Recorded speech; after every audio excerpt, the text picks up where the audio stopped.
If you only feel valuable only when you're helping, fixing, giving, or performing, and then feel invisible or unworthy the moment you stop, the third belief in this series is quietly running your life. And even worse, it's exhausting you.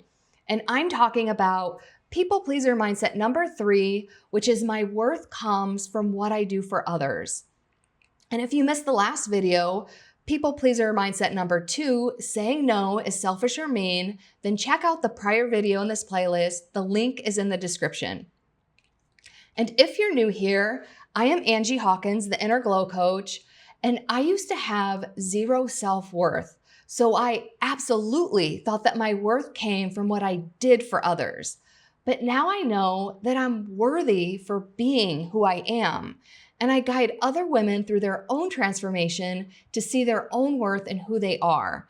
And I am telling you, this shift will change your entire life, because instead of chasing love and approval outside of yourself, you start to naturally attract love, opportunities, and abundance with your own radiance. So, people pleaser mindset number 3, my worth comes from what I do for others. And how this shows up in your life is you measure your value by how much you're giving. So this could be your time, your energy, your love, your approval. So you overwork, overthink, overextend, and you believe if I don't constantly perform, then I'm not enough. But inside, it feels like this never-ending hamster wheel that you can't get off. And you probably feel the exhaustion, the guilt, and there's this nagging fear that no matter what you do, it will never be enough. And it's also possible that you feel resentful because you don't feel seen or heard. But how can people see and hear the real you when you're constantly performing a role to prove your worth? And if this is you, no shame, because let's just say I understand. And the problem with believing this belief is, if you've watched the other 2 videos, you guessed it, the problem with believing this is a belief. It is not a fact. Because the truth is, you are worthy simply by being. If you are alive on this earth right now, then you are worthy from who you are. Your worth comes from who you are, and the belief that your worth comes from doing and not being is because of shame. And if you do feel shame, that's totally okay, because even though it may not feel good, it's okay to feel how you feel. But the reason that it's important to reframe this belief is because believing that your worth depends on what you do, it keeps you playing small, it keeps you people-pleasing, and it disconnects you from your true self, and it makes your happiness conditional because you're always trading who you really are for external approval, and you're hoping that external validation will prove your worth. But the truth is, it may in the moment, but it's never going to satisfy you in the long term. You're always going to be chasing that next hit of dopamine.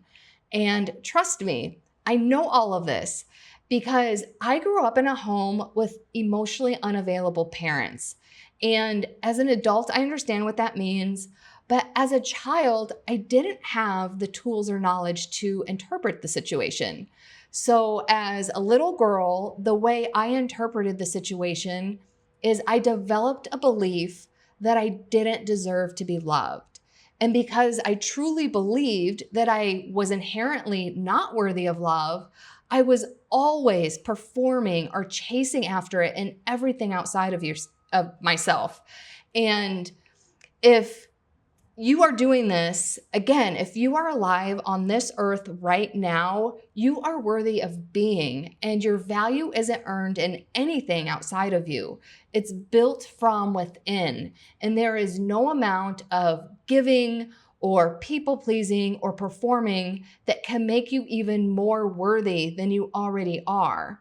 And when you learn who you are behind all the performing, trust me, you will fall in love with your own energy and feel inherently worthy.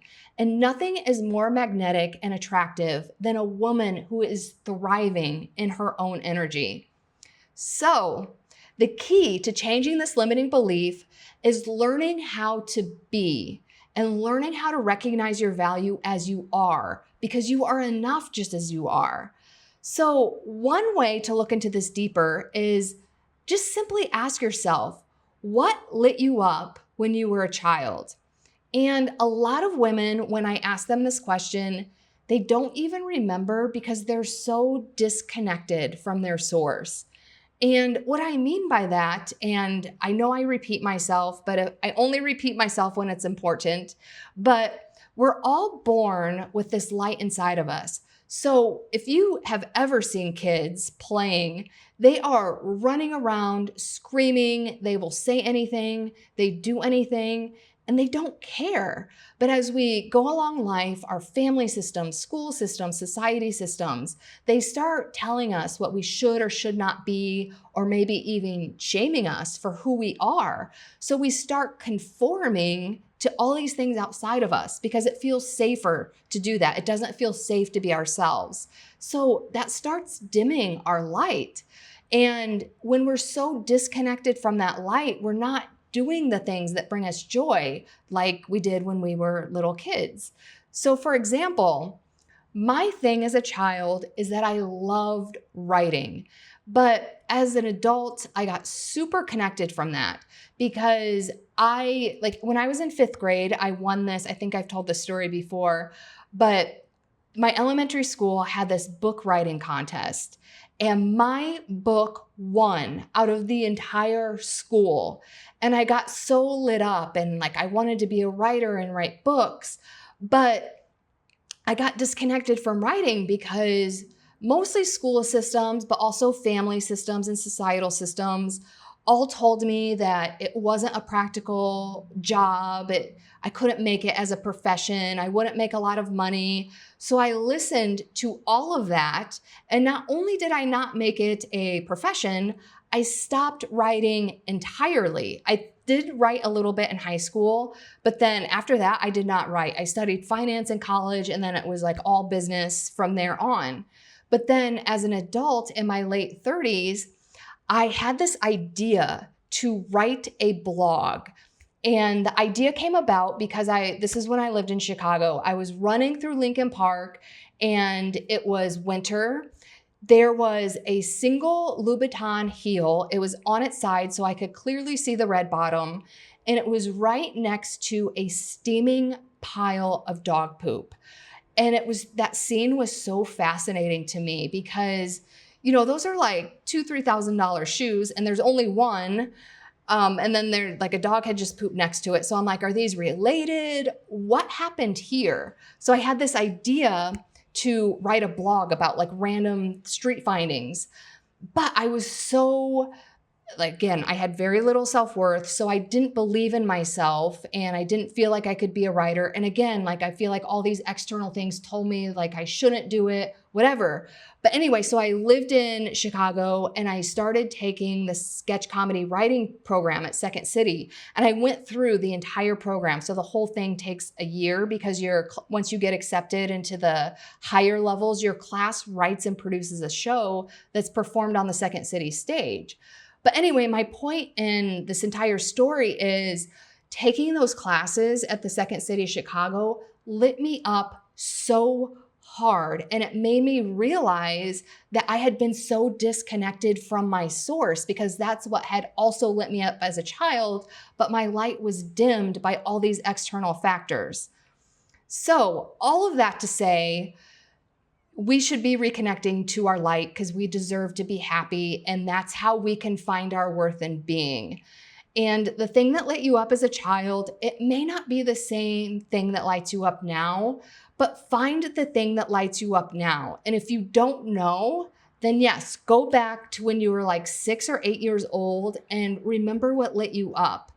And that will give you a clue as to who you are as a person. And the key is just keep doing more things that keep you in the essence of who you are.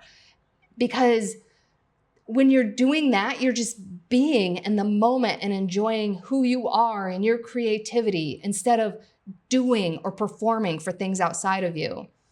And Another thing you can do is when you have the thought or the urge to be doing something to earn love, just simply be aware when they come up. Because again, I know I repeat myself, but the key is awareness. Because when you first start out, you're not going to be perfect. And even I still make mistakes. But awareness is key. So when you start becoming aware of these thoughts, you can learn to replace them or counter them or change your behaviors. And when they come up, simply tell yourself, I am worthy because I exist. And the advanced level of this belief shift is truly believing that your love and attention are their gifts. They're not a requirement for my value. And at first it may seem silly, but the more you tell yourself these things and embody being in your own essence, the more you start to believe them because you're just radiating that pure joy. And the more your behaviors start to reflect those beliefs automatically on a subconscious level. So at first, you're going to have to force yourself to change your behaviors, but then it's just going to become automatic. And all of this shifts your focus from doing to being. And then you're prioritizing self-love over approval and performing.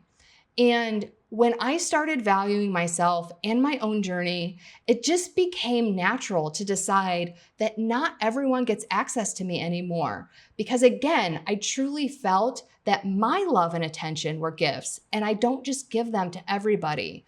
And this is also one of my favorite transformations to see in my clients. So in my People Pleaser to Powerhouse Masterclass, I go into great detail on actionable items that you can take in your everyday life to start practicing and embodying being instead of doing. And additionally, I also give a list of quick wins that are also actionable items, but with the action items, it may take time to implement because these are behaviors that you're not used to doing. So the quick wins are going to quickly build your confidence and motivation so that you can tackle the bigger action items that may seem overwhelming at first.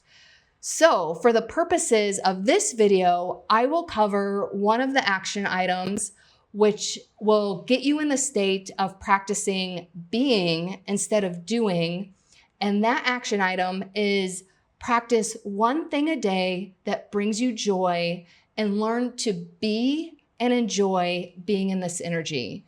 And this is so important because we all get so caught up in the rat race and the grind because you wake up, you work, you run errands, you do laundry, you clean, you cook.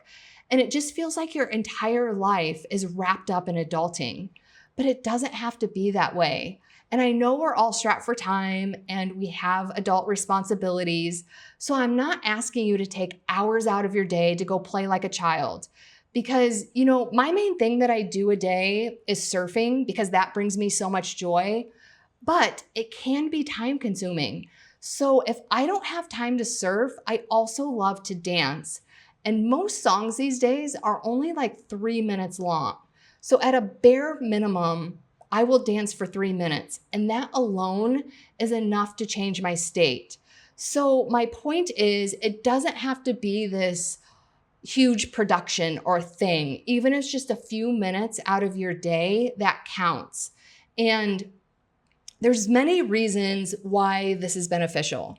One is because you want to feel that feeling of joy and be in that energy because, first of all, that feeling of joy, that's who you are as a person. When I was talking before about being born with that light inside of you, that joy is the light that you were born with. And once you start to feel it and understand it, that will help shift your belief that you're worthy just to be and radiate in that feeling.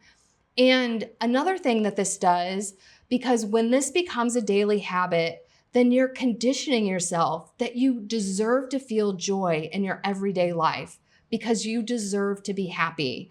And trust me, this works. And I know because I've been doing it for years, all my clients do it, and I recommend it to anybody. So if you want the full list of action items and quick wins, those are available in my People Pleaser to Powerhouse Masterclass. And if you liked this people pleaser playlist, then stay tuned because my next playlist is going to be focused on the critical inner voice. So I will see you on the next video.